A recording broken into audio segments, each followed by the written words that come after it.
Hey guys, welcome to the Crypto Life. We're your hosts, Prince and Mike. It is October 20th, and we are recording right around 9 p.m. Mike, how you doing? I'm doing well, Prince. Pretty solid. We're missing you here in Miami, but other than that, it's pretty good. How about you? I'm doing well. Prices are up today. I would say Uptober is officially here. We saw all-time highs today. Yeah, it's wild. Everything's moving so fast. I have to like pull it up to get the latest prices. Yeah, I kind of knew prices were going to be up today. I tried to go on CoinGecko today, and it was just like having trouble fetching data. So I was like, oh, okay, it's definitely prices are definitely probably up right now. And you got to think almost like 100% of it is due to the ETF development, right? You mean prices? Prices? Yeah, like it seems like we're kind of following Bitcoin here, wouldn't you say? I think so, but I think even without an ETF announcement, like I think the ETF announcement is like a nice bump for Bitcoin, but I think these prices would have come in anyway. Like the market was just kind of primed for it. Like even in the beginning of October when there was like more speculation on, there was less certainty around the ETF, like prices started moving up. And it's generally like a whole market thing. I wouldn't say it's, yeah, Bitcoin is kind of leading it. It is the biggest one, but everyone's kind of been rising nicely. It's not like the event was solely, for Bitcoin, and you only see Bitcoin rising like 30%, whereas everyone else is like either falling or flat. Like the whole market's kind of coming up. Well, everything's kind of like correlated, right? Like people take their profits in Bitcoin and like kind of like allocate that elsewhere, and they use that to pump kind of like some of these alternative tokens. I don't know. I think the ETF development is pretty important. I think it's kind of like change that kind of happened, right? Like we were kind of like testing.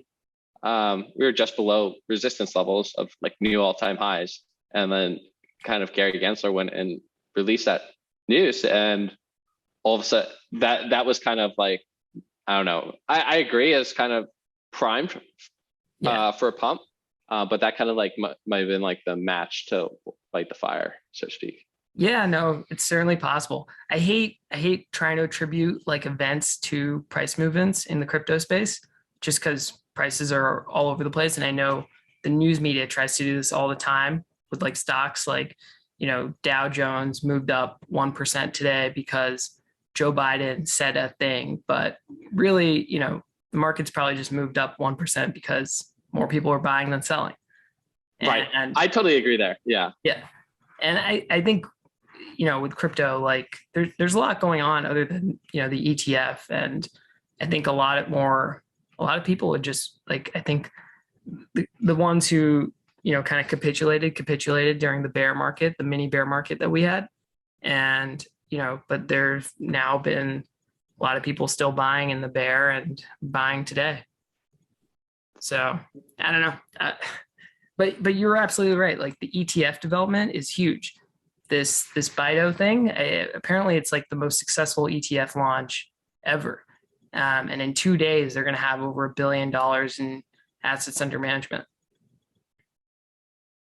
Yeah, it's kind of insane. I saw a tweet yesterday that on the first day, the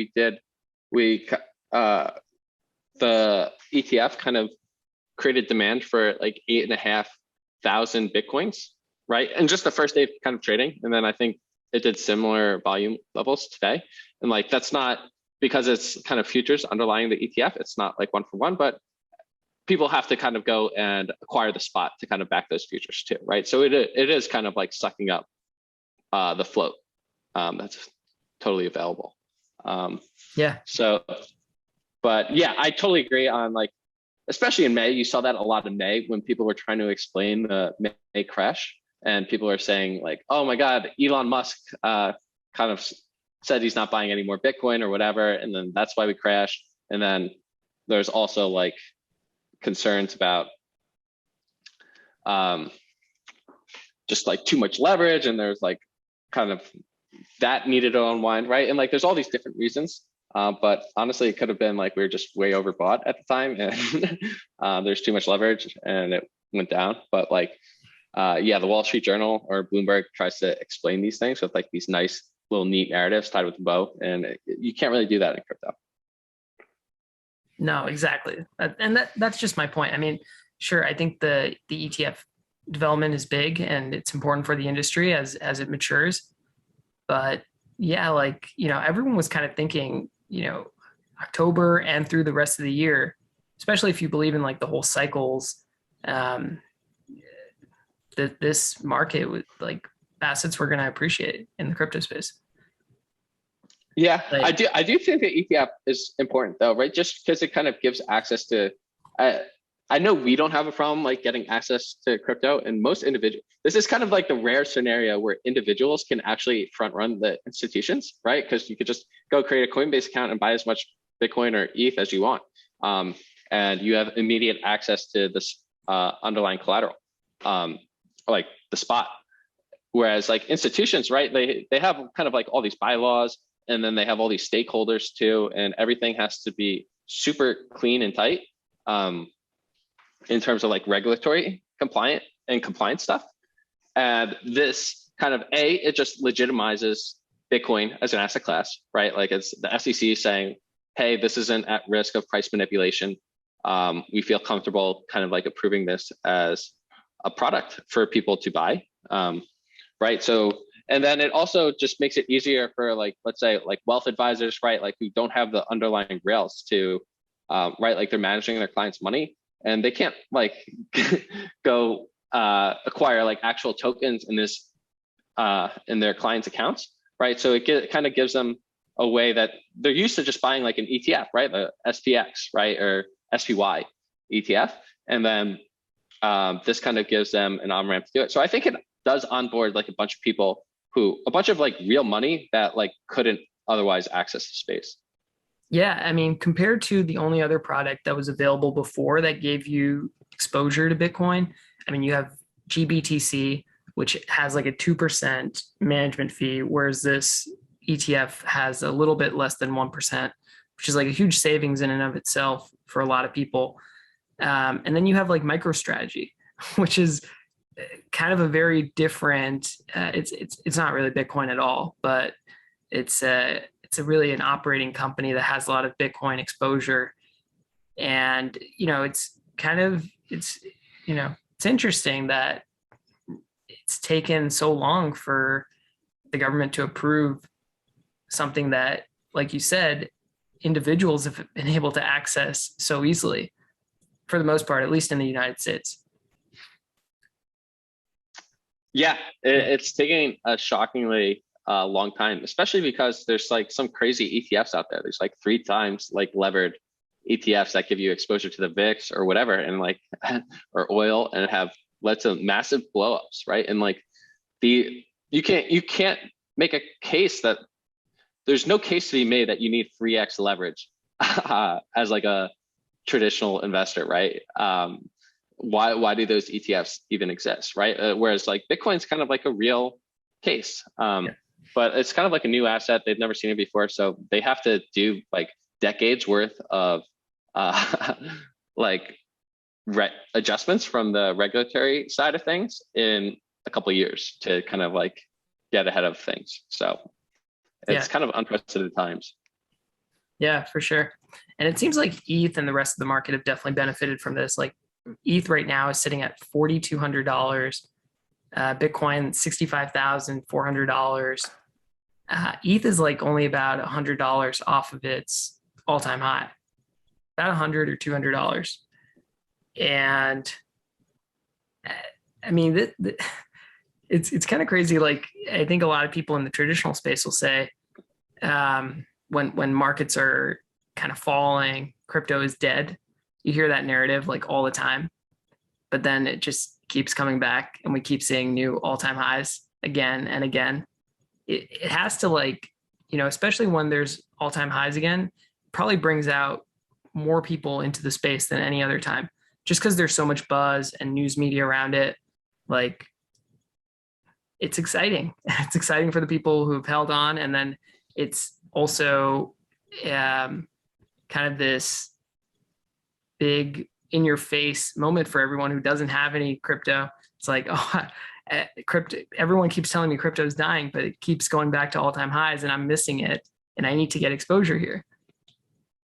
Yeah, two thoughts on this. One is I kind of tweeted something like this today, right? Like if you just hold crypto for a long enough time period, you will usually you will hold it long enough to see new all-time highs, right? So crypto is kind of like a call option on a new global financial system with no expiry, right? So you can hold it and it will never, right? Like if you buy a traditional call option, right? Like if you bought like March 2022 calls, like if it doesn't hit, if the underlying doesn't hit the strike price by March, right, it expires and those options expire worthless. With crypto, that's not the case. You could just hold it for as long as you want, and if it eventually hits your target price, right, like you could sell it then, right? And there's obviously like a opportunity cost of capital, but it's such high volatility that like the volatility of the spot price is comparable to an option, right?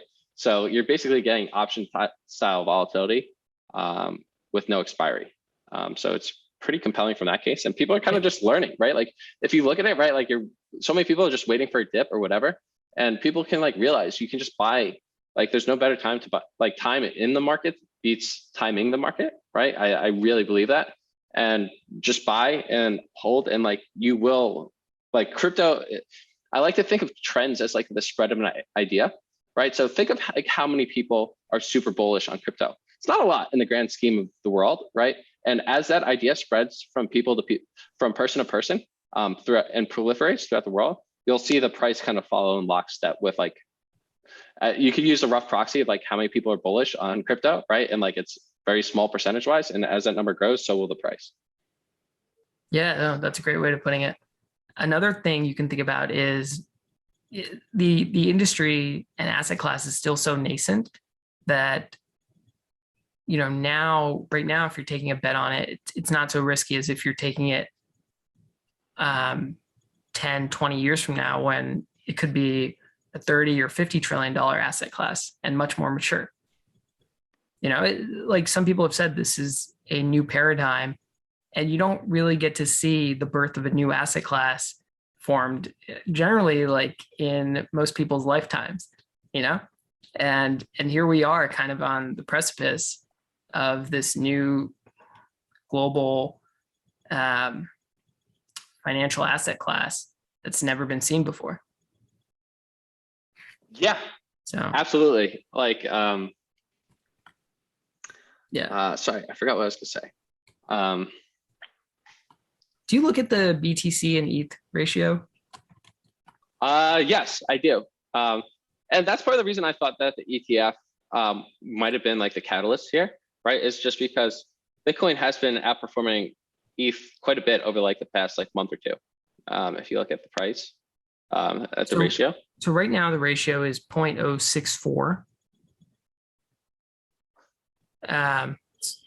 It's not bad. I mean, it's historically, it's kind of it's a good high point for ETH compared to Bitcoin.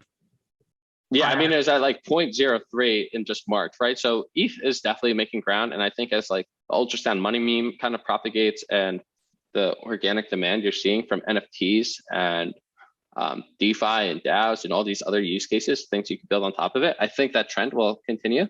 But for now, I do think people were trying to front run and all the institutional capital that might flow into Bitcoin because of this ETF. Yeah. Which is why you would see like ETH lag a bit. And Mike, you recently got into a new coin too. You're not just an ETH holder anymore. What is this Luna? Yeah.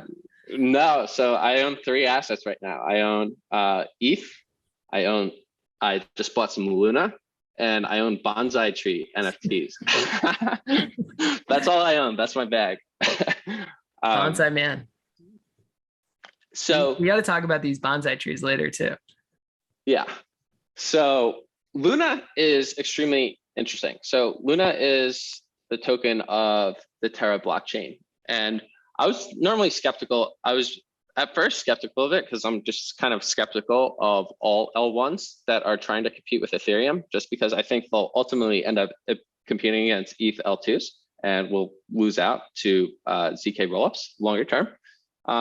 But I listened to a couple podcasts with Do Kwon, the founder of Terra, super smart guy, Stanford computer science guy. I think he worked at Microsoft and then like started this.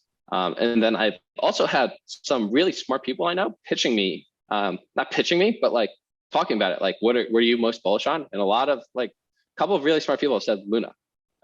Yeah. And I was like, all right, like, this is like kind of like, this reminded me of like being in like Bitcoin and like hearing all these really smart people say like, no, Ethereum is like where you want to be. So and crypto generally pays a lot to be curious. So I decided to research it.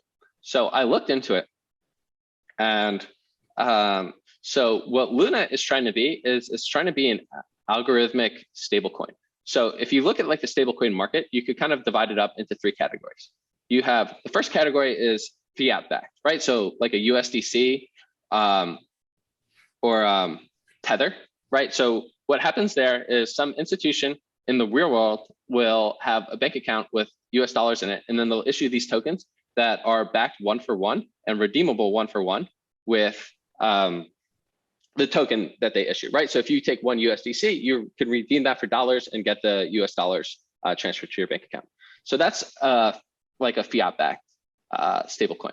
The next type is collateral-backed stablecoins that solely exist on the blockchain. So MakerDAO is kind of the epitome of this, where MakerDAO, you can deposit pretty much like their approved collateral, right? Like, so I could deposit ETH there and withdraw DAI from MakerDAO,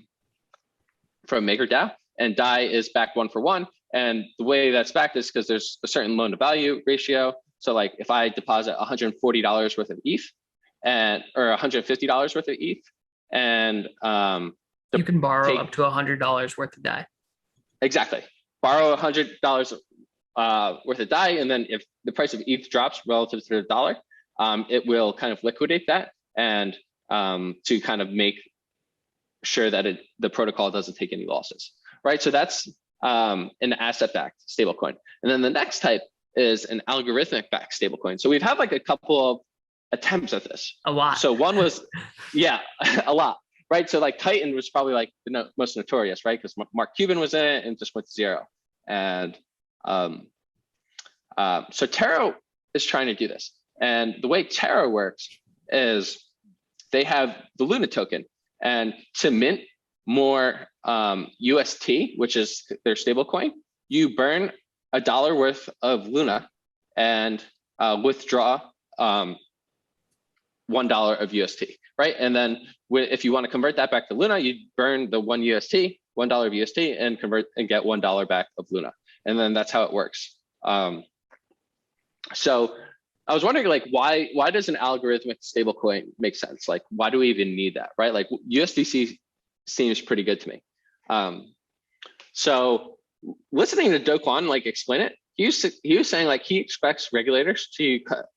And I've heard this from not just him, because he's obviously incentivized to say this, but a couple of people have said like the SEC and like regulatory bodies are going to come down on stablecoins at some point, right? And go after Circle, which issues USDC, and kind of come down on it hard and regulate it, right? And that presents like kind of like a centralized risk to the cryptocurrency ecosystem as a whole, right? Because you have this collateral kind of like flowing through all these different chains, and if any central party can like freeze it at any time, that's like an attack vector, right? So, and then I was like, well, what about Maker? Like, right, like Maker and collateral backed stablecoins, like that seems to make a lot of sense to me.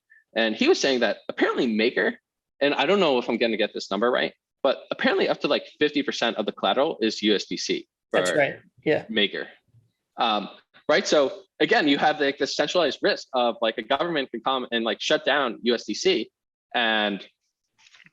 or freeze it or control who has access to it. Right. And that could kind of that creates like a big attack vector for cryptocurrency as a whole. The best option would be like an algorithmic stablecoin where nobody can control it, and it's kind of like market controlled and it's decentralized, and you don't have to worry about anybody like regulating it or like trying to attack you through it. And it's also like more capital efficient, right? Because you don't have to have like tons of capital tied up to mint this stuff. So that use case made sense to me. There's a bunch of applications launching on top of Terra, which is going to create demand for UST. And then they also created this thing called Wormhole. And I forget the other one, but basically what it allows you to do is it allows you to transfer UST onto like Ethereum or Solana.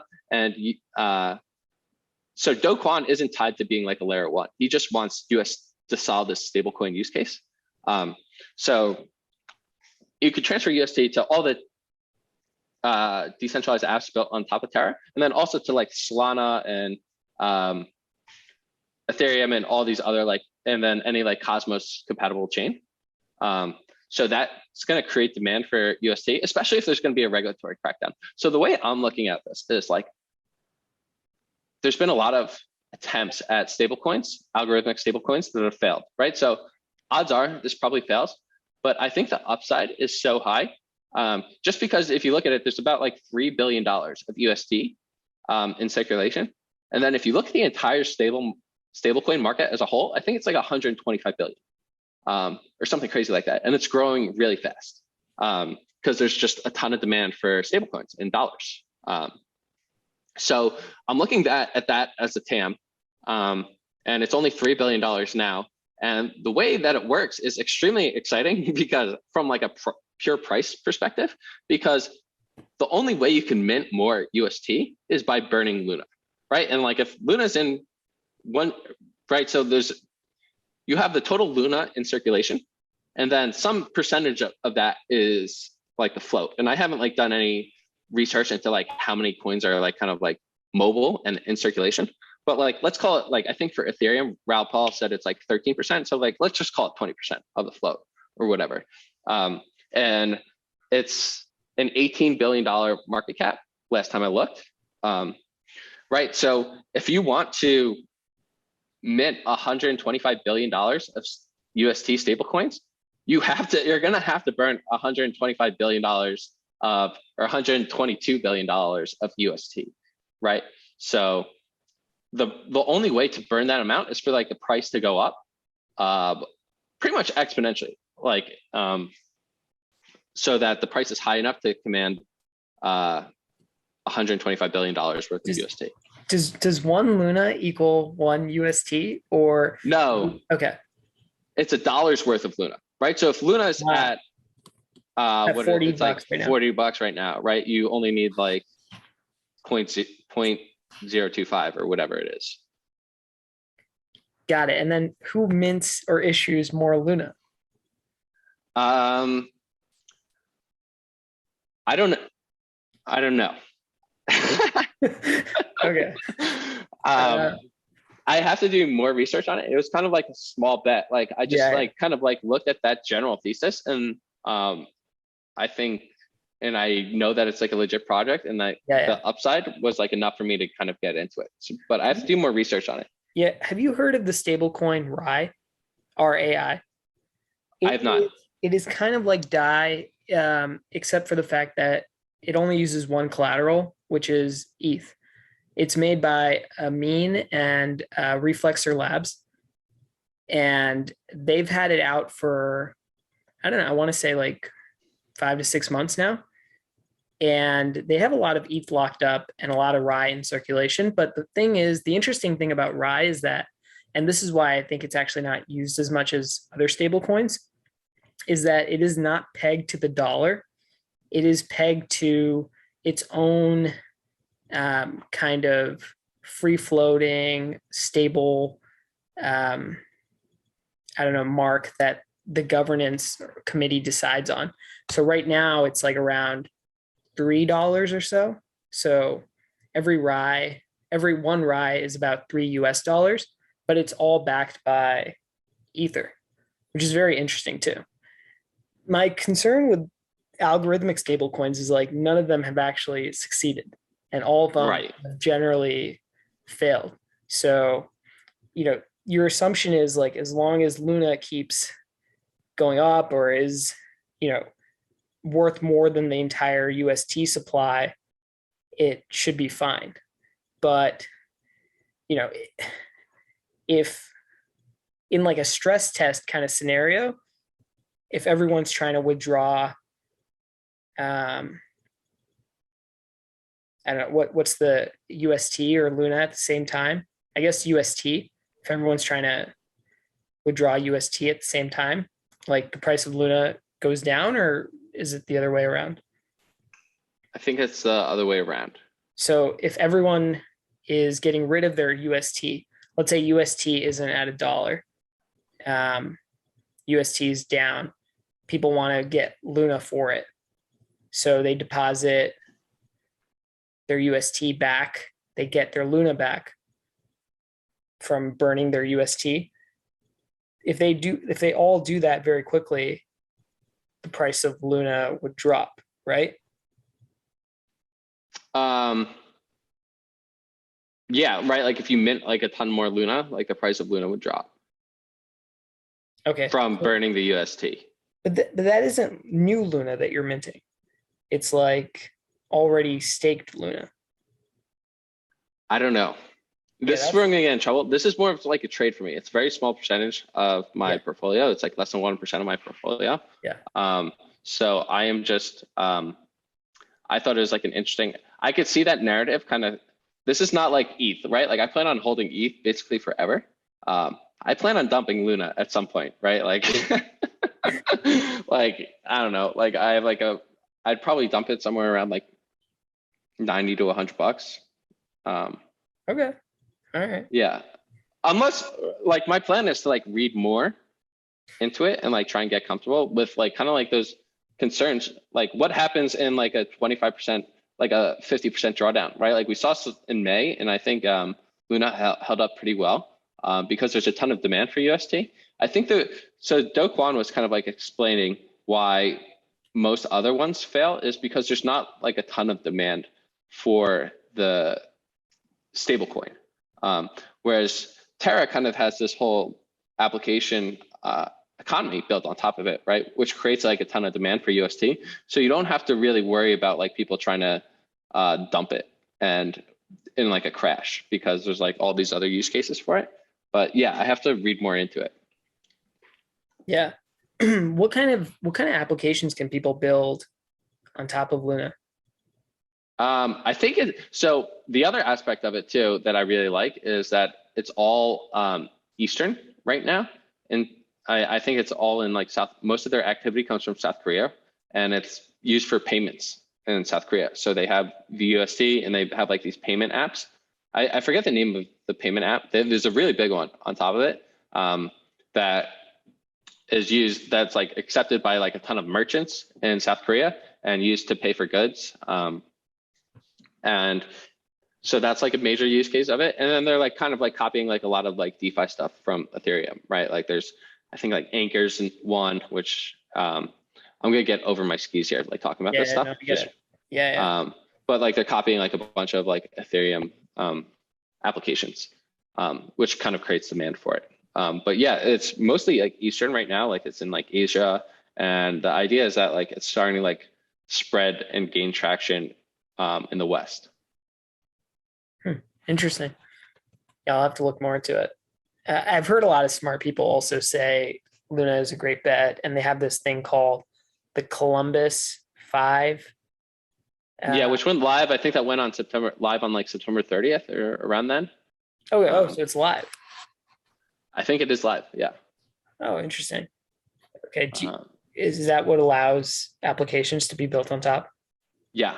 Or I think there's like a bunch of applications, like a dozen applications waiting for that to be built before that. So this is the other aspect too, is there's a bunch of applications waiting for the Columbus 5 upgrade to go through and before deploying. And then you'll see like once they deploy, you'll see like a ton of like liquidity incentives like we've seen on other chains, which will cause a lot of capital to flow in and create a lot of demand for UST. So it's kind of front running that too. Okay, cool. All right, man. Have you looked into it at all, or?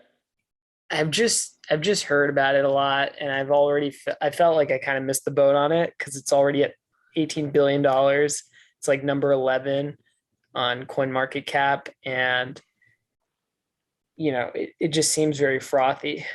So It does. yeah, I worry about like all the people who've been in it, riding it from like, seed stage to now billions of dollars, and whether, they would just, if it has all of the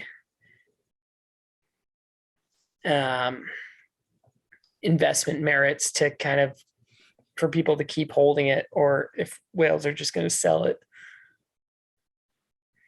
I don't know. Yeah, that's always a risk. Somebody who got in for like $1 just gonna dump on you at 40. You buying in at 40. Yeah. But man, so much is going on in the space right now. Should probably talk about some other stuff we got here. Coinbase is launching its NFT platform. Did you hear about this? Yes, honestly, super exciting because I think it's gonna do similar to what Coinbase did for Bitcoin, right? In like 2013. Like, Yeah. most people couldn't access it, right? Like they didn't know how, it was just inaccessible.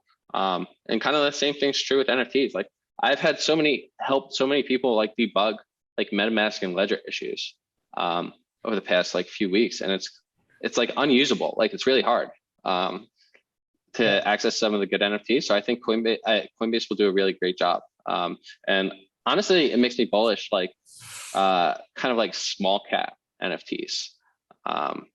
Right? Like stuff that's like less than $1,000. I would be bullish on. Yeah. Just because I think if you're like a whale, you're gonna, right? Like you're already in the market, right? But like this is gonna onboard people with like $1,000 budgets or less, right? And it'll onboard like millions of them. Yeah, they actually have a 1 million-person wait list now.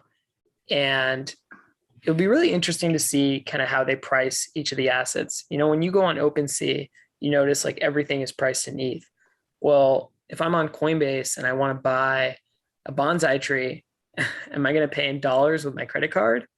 Or am I going to also have to pay in ETH? Yeah, I mean, they'll probably be both, right? Like I'm sure like if you own ETH in your Coinbase account, you'll be able to use that. Or they'll like accept like a credit card or like, yeah, probably similar to, it'd probably be similar to buying crypto through Coinbase, right? Like you just deposit money and then you can buy that in dollars. Yeah, it'll be really interesting to see. I wonder if they're going to kind of aggregate all the different NFT platforms, whether it's on Solana or Ethereum, then I'm sure it's probably going to be priced in dollars. Like one thing Coinbase does really well is just make it really easy for retail people to get involved. Like most people don't want to download MetaMask and debug Ledger and all those issues. And I've seen a lot of those issues too. It's not easy. But yeah, I think Coinbase is just going to make it super easy. And this is such a boon for NFTs. Here I thought we were already late, but then you realize, you take a step back and you're like, wow, Coinbase isn't even in it yet. And they have 1 million people signed up waiting for it. So I think this is going to be big for NFTs. I agree. And I think it'll be big for like crypto as a whole, right? Like it just kind of gets more people, right? Like DeFi isn't the most appealing thing to the general population, right? But like cool art that you can make a lot of money on is like pretty compelling to most people, right? And it could onboard a whole new wave of users who like never really maybe like agreed with like some of the more libertarian things or the DeFi stuff. And like, hey, like art is really cool. I could see it onboarding just like a whole new wave of people to crypto, and it makes it like unregulatable, right? Like you won't be able to regulate it if everybody like loves it. Did you see that story about how tokenized NFTs are kind of bordering on securities and investment contracts? But I've heard that. Do you want to explain that? I don't know a lot about it, but it seems like regulators don't really care, or maybe it's too deep in the weeds for most regulators. For the most part, people are taking a picture and selling it, or tokenizing it and then selling it to a lot of different people. I don't really know. So is that like CryptoPunks, right? Like if they issue 10,000 of them, or are you talking about like if somebody takes one CryptoPunk and fractionalizes it? Yeah, the latter. That definitely seems like security, right? Like if you just like look at the Howey test, although actually it's not really like dependent on one team's efforts, right? Right. Unless it is, unless like somebody's like promising to like create like a ton of like stuff for it, right? And boost the price, or like airdrops and stuff like that, like kind of like, which could be viewed as like cash flows or like dividends. JPEG dividends. I mean, you never know. I mean, it's right. Like a lot of this stuff is just totally unprecedented, right? And like people are trying to take frameworks from literally like 1940s and apply them to crypto. And makes no sense. We just need a totally new regulatory framework. Yeah, I totally agree. All right. Facebook rebranding to focus on Metaverse. Did you hear about this story? So Facebook is thinking about changing its name, or probably, what they would probably do, and there's a lot of speculation behind this, is they will create some kind of parent company that's called Metaverse or something like that. And then they'll have all of their subsidiaries, including Facebook, WhatsApp, Instagram, Ocular.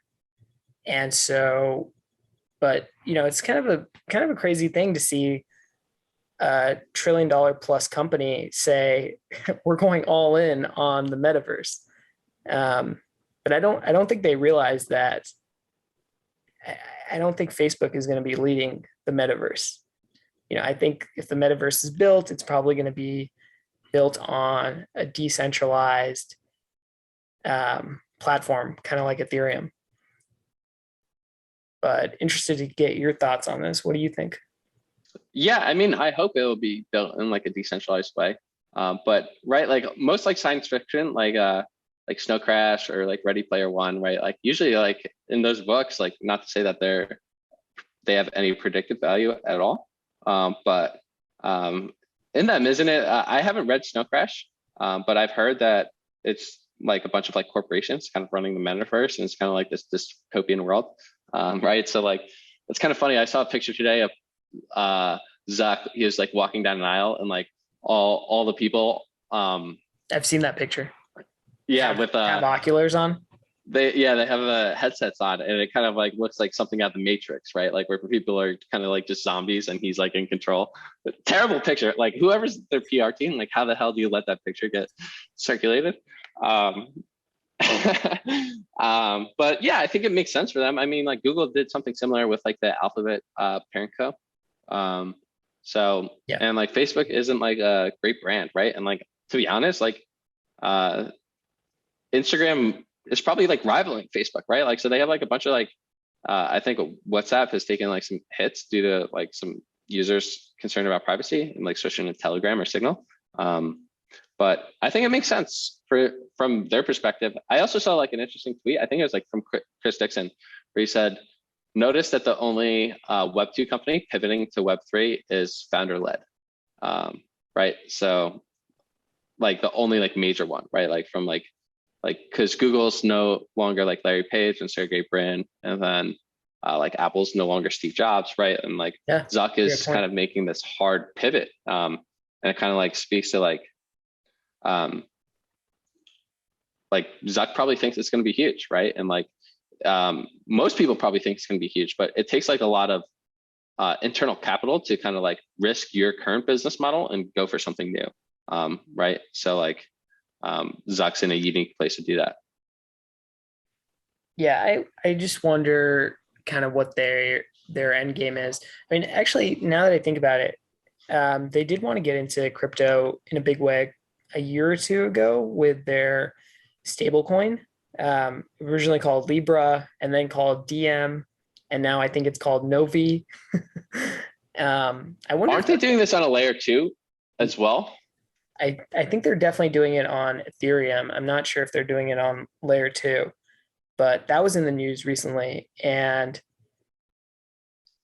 you know, whatever they're doing with the metaverse thing, they're going to use their own currency called Novi.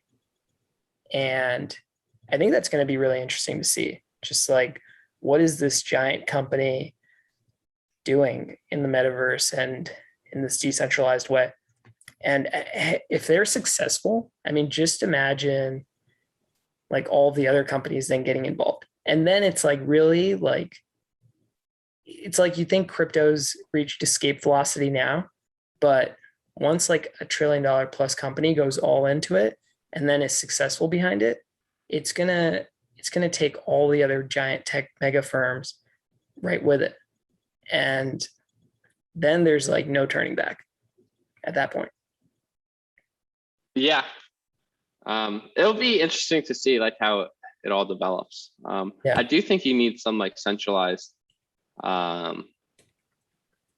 entities to kind of like take us to the next stages, right? Because like if you look at Loot, like Loot has, right, like people had such high hopes for it. I mean, not to say that the project's over by any means, but it's kind of like crashed a lot, and like not that price is indicative of like the value, but right, like it's really hard for a decentralized group of people to kind of build like a game that people want to play, right? And right, like, and take that to the next step of like building like an Oculus headset, right? Like it'd be absolutely impossible to do with a DAO, just like the way DAOs are currently structured, right? So you kind of like need like these big companies to kind of build out a lot of like the infrastructure for it. But you never know, like companies like Helium are doing like really complex engineering in like a decentralized way. So maybe you start seeing some solutions like that. I don't know, it's a really tough call. Yeah, that's a great point. Did you see this article about Paradigm raising a $1.5 billion fund? I've heard about it, but that's massive. Yeah, it would probably be the second largest VC crypto fund in the space. I think Andreessen Horowitz raised a $2.2 billion fund really recently.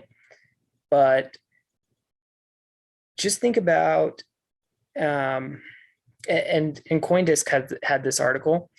They said VCs have placed 17 billion in crypto investments in the first half of 2021, which is up from 5.5 billion from the same period last year. So VCs have like kind of 3x their crypto investments in just the first half of 2021, which is kind of crazy to see. And that they're only raising more money for it. But one thing I'm also— That's insane. That's like $3 billion a month from just VCs that's going into this ecosystem. And like, what's the total crypto market cap? It's like 2 trillion. Yeah.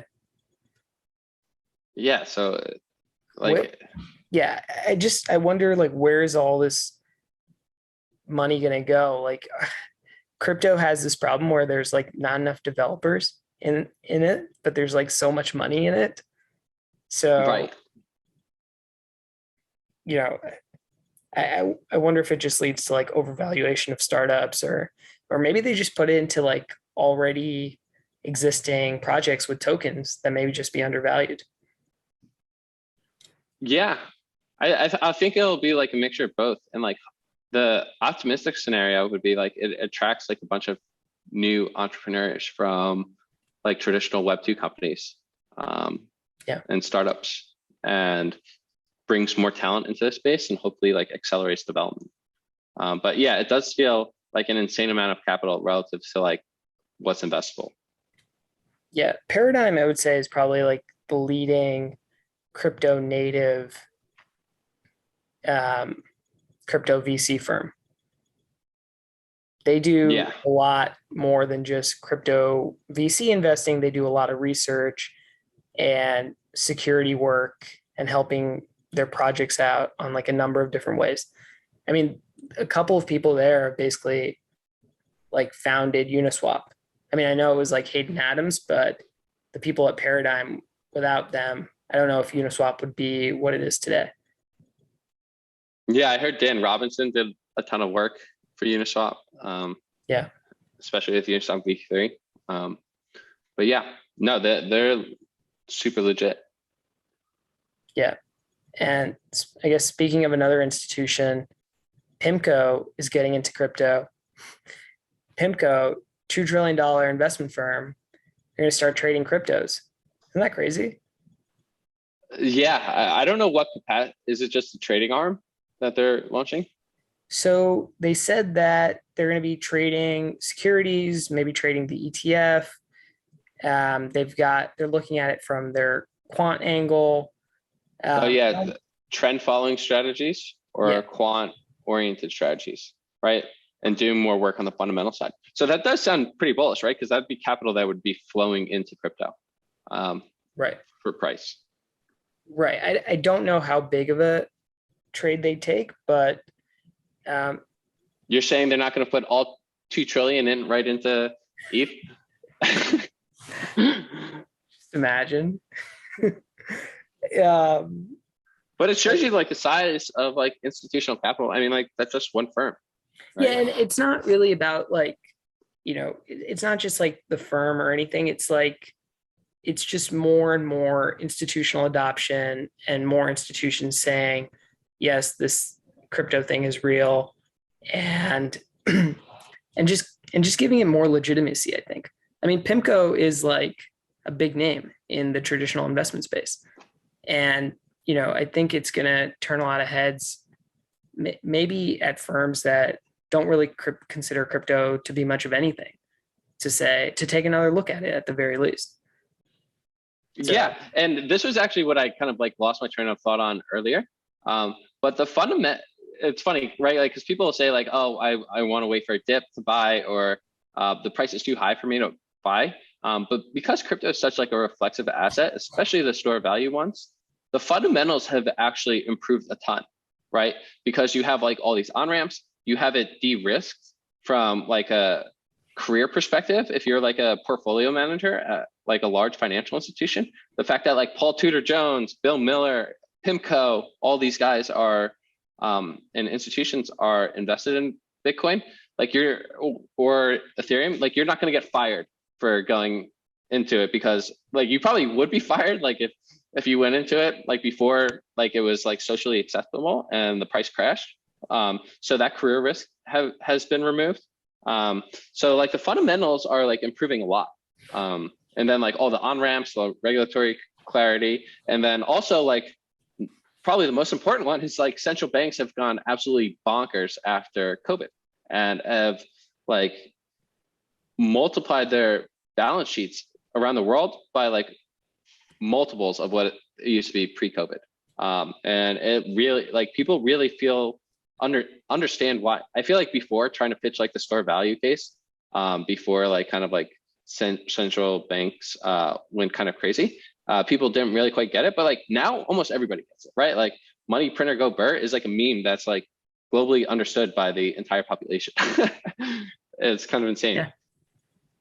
Yeah, no, that's a great point. I wonder when it'll be socially acceptable for these larger institutions to just say, we're just going to be 100% ETH and that's going to be our entire portfolio. Probably after it flips, to be honest, right? Like I honestly think flipping, we've talked about this before on the pod, but I think ETH flipping Bitcoin will alter the fundamentals of Ethereum and like help people realize that it is a store of value. Because right now, like people just don't understand it. And we talked about this before, where like people like ETH flips Bitcoin, and then people are going to try and explain why ETH flipped Bitcoin. And when you're trying to do the research and like explain why, it's like, oh, is it because it's more scarce, because it's more environmentally friendly, or it's more secure? Yeah. Or is there because of the demand and all the applications being built on top of it? Right. And like people are like, holy shit, I didn't realize all of these kind of merits to Ethereum versus Bitcoin, right? Like going back to like a couple months ago, right, when like kind of the director of global macro of Fidelity tweeted out that like Bitcoin, like Ethereum had like a 2% inflation rate, right? Like, and he was saying like that's why it's being penalized. But like without even realizing that after the merge, it's going to be a 2% deflationary rate, right? Like, so like it's still so early, and I think it'll take some time for people to kind of like learn and get educated on it. Yeah, that's a great point. There's some other new Ethereum news actually that came out in the last couple of weeks related to the merge, that the developers or the core devs of Ethereum have been able to run a test net simulating the merge. And I think they did this kind of in a secret location in Greece, just with themselves. They kind of gathered all the client teams of, ETH 1.x and the beacon chain devs, and they were able to kind of come together. And there's this really great picture that Ben Edgington kind of tweeted, and it kind of looks like everyone from the Ethereum team just kind of clapping. Have you seen this picture? Yeah. Yeah, and it kind of reminds me of like a like a NASA or SpaceX launch. Yeah, I mean, kind of, right? Like it's like they took a bit Kind of looks like it. Yeah. Yeah, and but I mean this is really important for the economics of Ethereum. But that being said, I think the latest news with the merge is that it's Tim Biko said that it's probably going to happen in February or March.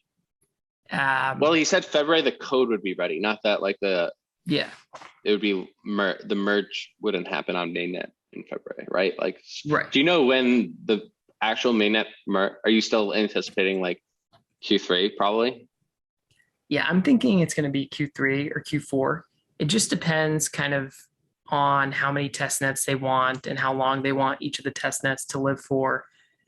They did push back the difficulty bomb to June of next year. And usually when they like to do major upgrades, they like to diffuse that bomb at the same time. So that difficulty bomb going off in June is kind of like, okay, guys, we got to get it done before then.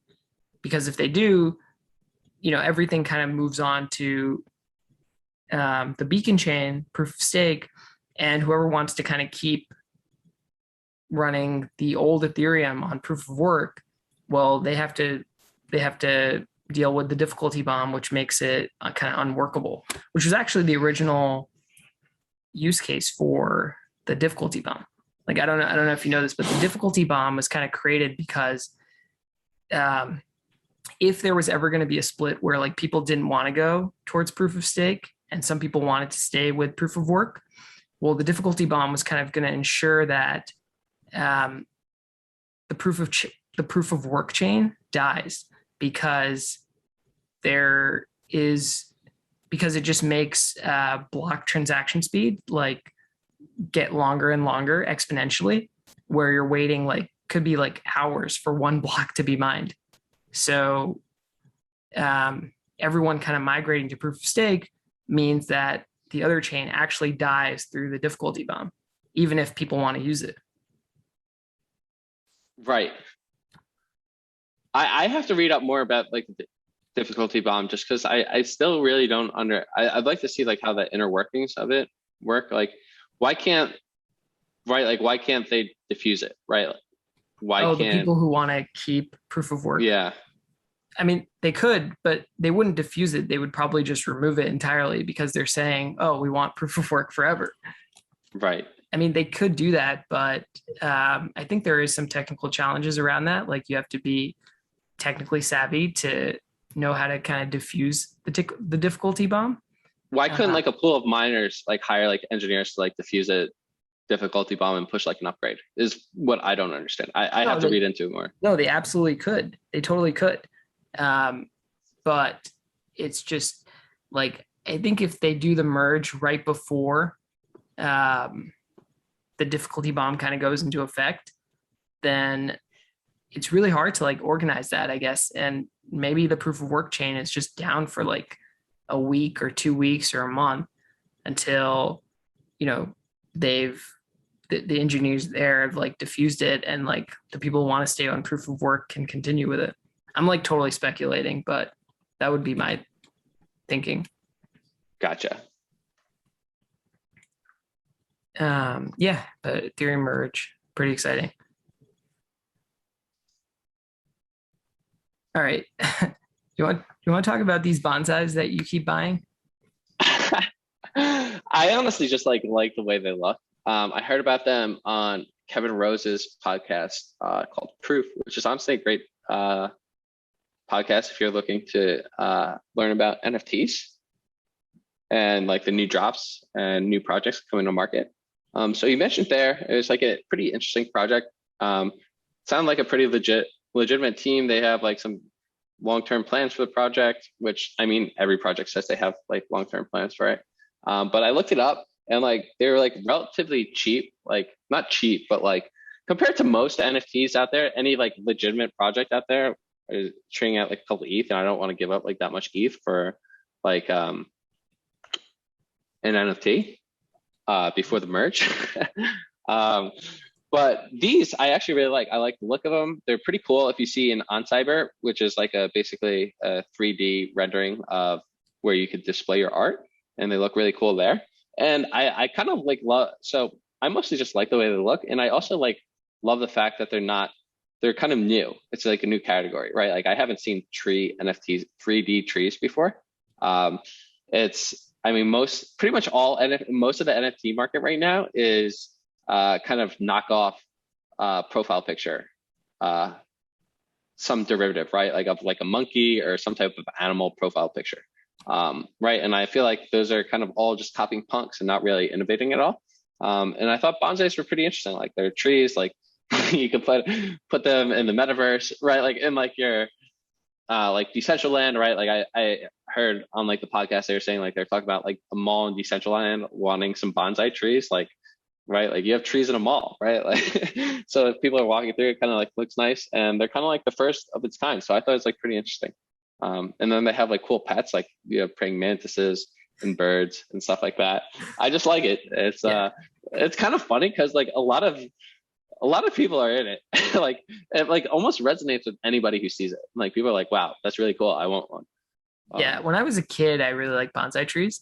You know, I don't know if you ever had like Scholastic book fairs or something. Sometimes they would sell you like little bonsai trees that you could grow in your own little pot. Oh yeah. Like, yeah, I would get one of those and like try and like grow my own little tree. I don't know what would happen to it. Probably like lose it or break before. I wasn't very good at like keeping track of my stuff when I was a kid, but this is like just like they are really beautiful, and I love like the ones that have like praying mantises and but they get kind of crazy too. There's like ones that are like in the ancient realm, and like the trees are like floating on like a pile of crystals in space. And then there's some that are just like they're just like very beautiful and normal, and they're just like green, and they've got like some like fruit on them, and like a little pet or animal on the side. I don't know. They're really cool. It's a really nice project. No, they're just cool. Yeah, like if I think that like the floor is 0.17 ETH, right? Which is, what is that? That's like $600. So it's kind of expensive now with like the run up in ETH, $700. Yeah. But it's cool. Like if you're looking for like sort of like an entry level NFT and not drop like a ton of ETH on it, like it's a cool one. Bonsai by Zep. And full disclosure, we own a couple, but we're not trying to pump it. Also risks. Yeah, we're not trying to pump. And this is not investment advice. Yeah, this is especially the Luna stuff. This is not investment advice, not financial advice. So we got some listener questions since the last podcast episode, and maybe we just run through them really quickly. How will the Bitcoin ETF impact ETH, and where do you see future regulation going? I mean, you have to think an ETH ETF is on the horizon, right? Whether it's in 6 months or 12 months, I don't know. But it's got to be coming. What do you think? Yeah, I totally agree. Now that the Bitcoin one is launched, a lot of people are probably going to be saying, well, why not ETH? You know, it's got just as much as the same merits as Bitcoin. But in terms of future regulation, it's really unclear. I definitely do think something more heavy-handed is going to come out of Washington pretty soon. What that looks like is kind of yet to be seen. We did see that. I think New York is going after a couple of crypto lenders, Celsius and Nexo. In terms of like broader regulation at the federal level, it's all still very much TBD. I agree. Yeah. All right. So there's this other question. What is your take on the possible impact of regulation by the SEC on DeFi? Do you see a negative impact on ETH? To my understanding, Ethereum itself is safe and won't be touched, but could there be a negative impact on the Ethereum ecosystem and thus on the ETH valuation itself? So this is an interesting question. Basically, if Gary Gensler comes out and says all DeFi tokens are securities and they have to register, well, DeFi is like a big use case of the Ethereum network. And, if everyone has to sell their DeFi for, DeFi tokens or can't do DeFi, does that create maybe that creates a little bit less demand for ETH, but I think DeFi is just kind of now so big that more likely than not, DeFi is going to continue to be built on ETH. But the builders will probably just move to a different market. I think ETH is, now I think ETH is probably just like DeFi is just like too big to like just be stopped. I think it might have a short-term impact on price, but I don't think it's going to matter too much long-term because builders can really just move anywhere, still build the same thing. Yeah, I mean, for most of these tokens, I feel like it's hard to see harsher penalties than what Ripple got, right? Like the SEC is really like, I mean, Ripple just settled for like a fine, right? And like paid the fine and it's still like live and operating. But what I think the risk is like, let's just say all these tokens are deemed securities. It pushes a lot of innovation outside of the US and into other countries, like you were saying. And then B, like it kind of like stifles innovation in general, right? Just because people are less likely to like launch tokens where it makes sense. And it's not just DeFi, right? Like it'd be like DAOs and like social tokens and all these different use cases, which creates a lot of demand for Ethereum block space. So that would be bearish for Ethereum in my view. But right now, a lot of people are kind of just saying like, it's better to ask for forgiveness than permission, right? And then just like issuing tokens and like hoping to build a big enough protocol that they'll be able to like fight it. And then you have like a bunch of like really smart people from like Andreessen Horowitz and other big players in the space, like kind of like submitting, like Brian Armstrong and Coinbase, like submitting proposals to Washington and like trying to figure out like a sensible way to regulate these things. Cause it's kind of insane. We're still using like regulatory frameworks from 100 years ago. It's silly. Yeah, Coinbase did come out. We didn't talk about it, but they came out with a proposal that creates a whole separate regulatory body that strictly deals with digital assets and blockchain assets. That's, not under the jurisdiction of any of these other, alphabet soup entities. Yeah, I thought it was a good proposal, but I just wonder if it's going to go anywhere. It seems really hard that to kind of get sensible regulation in right now, and it doesn't seem like the Biden administration wants to be easy on crypto. I think they definitely want to regulate it pretty hard and fast, but we will see. Yeah, I mean, I feel like we basically just have to like keep onboarding more people, right? Like to just get it to a point where it's like politically unpalatable to come down too hard on it, right? And like I think NFTs are going to help a lot there. So like let's try and grow as fast as we possibly can, and like prevent that from happening. Yeah. So what are you doing outside of crypto? Got any recommendations? Books, movies, TV shows? Books, movies, TV shows. I haven't watched a movie in a while. I do want to see the new James Bond movie when it comes out. I'm reading this book. It's called DeFi, The Future of Finance. So I just finished Ethereum, The Infinite Machine.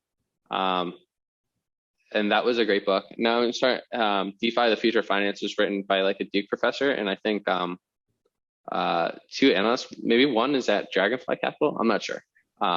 But it's really good, like explaining like the inner workings of DeFi and stuff like that. And then there's a couple here. I have them all on my desk right here. The Truth Machine, which I think is about like how blockchains can be used to kind of mitigate some of the problems we're seeing in social networks, is a recommendation from Balaji Srinivasan. So a lot of crypto reading. And then I started watching Seinfeld just came out on Netflix. So I've never seen all the Seinfeld episodes. So I started just watching from season 1. I do like an episode or 2 a night. What about you? Nice. That's great. How are you liking Seinfeld? It's good. It's like, I don't know. I feel like it's kind of like Star Wars. Like I never really got into Star Wars. I came like super late for Star Wars, and I feel like Star Wars was like revolutionary at its time. But like once you know what like a lightsaber is, it becomes like less exciting to go back and watch it. So like, right, like the surprise of like a lightsaber and like some like the key quotes is like lost. So like I've never actually watched all the Star Wars. I know some people consider that a sin, but I feel like Seinfeld's kind of the same. Like a lot of people have like kind of like copied their style and jokes, and it was probably like super innovative at the time and super funny. And it still is funny. Like I really like Jerry Seinfeld and I like his stand up, and but it's not like, oh my God, I'm gonna rave about it. Good. Yeah. No, I totally agree. I never got into Seinfeld. I started watching Star Wars when I was a little bit older. I did see like the first 6 episodes of Star Wars. I could appreciate them, but I didn't see a lot of the new ones that came out. So I don't think I'm missing out too much on the new ones. No. Yeah. What about you? What's going on? So I started actually I'm listening to this audiobook called The Contrarian. It's about Peter Thiel and just kind of his life and biography kind of, but it's written from like kind of a weird angle. I'm only like on the first chapter, but it kind of paints Peter Thiel as kind of this almost like a bit of a not so good, I guess paints Peter Thiel as a not so good person. Like he's a bit of a chess player and kind of manipulative and plays a lot in politics. And obviously because he was kind of close to the Trump campaign. And I think this book is written by someone who's very liberal, that it just kind of paints Peter Thiel as like someone who brushes shoulders with right wingers and racists and Nazis. And so it's kind of, I mean, we'll see where it goes, but yeah, like I've never read like a lot about Peter Thiel. I've always thought he was like a pretty interesting figure because he's been a great investor, and I generally tend to agree with his thoughts on, higher education or crypto, and thought he's just like been kind of ahead of the curve on most things. And so it's just interesting to read about his life. Yeah, I wonder if it was like a political like hit piece. Was it like written with his like consent or like permission? Like, does he give any interviews or? Apparently he gives 2 interviews for the book, and that's it. Really? Yeah, I wonder if I should read 0 to 1 instead. That's one. Oh, I love 0 to 1. I mean, like, I like a lot of his thinking, like especially about startups, like, and like competition and like mimetic theory, like a lot. Like, he has like some really good thoughts. 0 to 1, I'd highly recommend. And then like, I don't know, not to say like he's not obviously not perfect, but he does have like really interesting ways of viewing the world and like at least like potential solutions to problems, right? Like I feel like a lot of people just complain about problems, and like at least he's like trying to solve some of these things, like through like Teal fellowships, which I thought was like a really interesting idea to like give like these brilliant people like a way, right? Like $100,000 and go build something. Like Vitalik was a Teal fellow, like Joey Krug was a Teal fellow, right? Like, and like he's created like all these kind of, right? Like Ethereum might not exist without Teal fellowships. So it's kind of crazy, like the impact he's had. No, you're absolutely right. It's kind of, I personally don't think it makes a lot of sense. Like college as a construct doesn't make a lot of sense anymore, right? Like for people to spend $250,000 to go to school for 4 years, and be like kind of like unemployable afterwards, like a good portion of it really puts people in really hard situations. So I challenging college, I'm like all for that. And then like he has like really interesting ideas on like how to start a company and like change the world and like live a meaningful life, like some like really interesting stuff. So, but yeah, like I don't necessarily agree with everything he does, but Yeah. it sounds like a bit of a hit piece. Yeah, you can't agree with it. Everything any one single person does. I mean, you just be yourself at that point. Right. Yeah, but I'll let you know how the book goes. I'm interested to read it. Show note. So I am traveling to Dubai for the next couple weeks. So no podcasts for at least 2 weeks, I think. And then we've got an interesting interview coming up. You want to talk about it? Yeah, we haven't mentioned it. We have not yet. No. I don't know how to pronounce his last name. Okay, so we're going to be talking to Sahil Lavingia. I think it's Sahil. Yeah. Oh, Lavingia. Sahil. Yeah. No, I think it's Sahil. Is it Sahil? Yeah. I don't know. Because I think Sahil is an Indian name, so. Oh, so you're but I don't know about his last name because I've never heard it. But I guess Sahil. we can start with that. Maybe we just cut this part out. Yeah, we'll start from that. We'll start now. Absolutely. Okay, but yes, I will be gone for the next 2 weeks in Dubai, and we'll let you know how that goes. So that should be interesting. Maybe I'll put that in my next recommendation. Go visit Dubai, but only if it's good. Yeah, I want to hear about how that goes. Yeah, no, that'll be awesome. Okay. Anything else we should say? This is almost like an hour and a half or 2 hours almost. This is 2 hours? No. We started at like 9:30. We started late.